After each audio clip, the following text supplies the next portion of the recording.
Thank you so much, Mr. Mittal. Manvi, let me grab the mic from you because as you said, yeah, we have lots and lots of people around here walking in and out of the frame. And we're now being joined by Atul Punj joining us right here also on NDTV. Atul, we've been hearing a lot of talk about India right now, even in the morning. But again, people kept on using the I word, which is obviously infrastructure.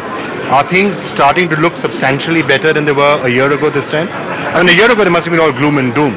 There was, but I think today, especially with the new government in place, the two sectors that are moving very rapidly are the highways and the power sector. And there we're seeing very definitive movement happening. Of course, I think a lot of people expected a switch to be flicked and, in highway construction to reach 20 kilometers a day. It won't happen that quickly, but I'm sure by the end of this year, we'll hit... Kamal Nath is here. Some people, he seems fairly certain he is going to hit 20 kilometers a day. And if that happens, it almost becomes a game-changing development. He will hit that number, but it'll probably be around October, November, post the monsoon. Because by the time you go through the bidding process, you go to the financial closure of the projects, and then you have the mobilization on the ground. So you're probably looking at another 9 months before you really start seeing that kind of productivity. Again, and I'm going to throw these questions to Kamal Nath on the show as well. But they're saying that they've already done as much in the first 6 months of UPA 2 as they almost did in the entire UPA 1. Is that correct? Is that true? That would be a fair comment. Definitely.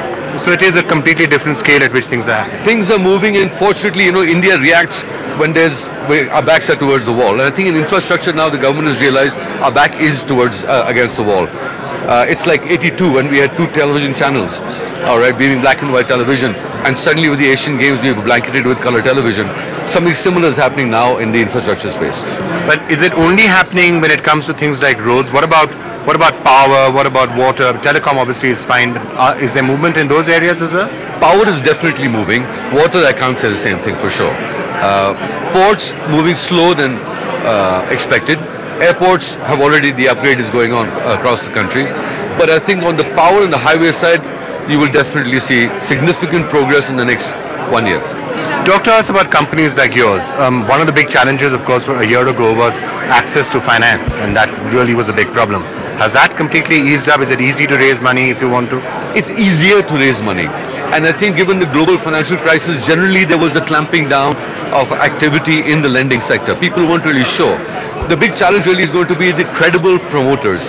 On the power side, what is happening is a lot of people with no real background are getting into the infrastructure space because it is the current sweet spot.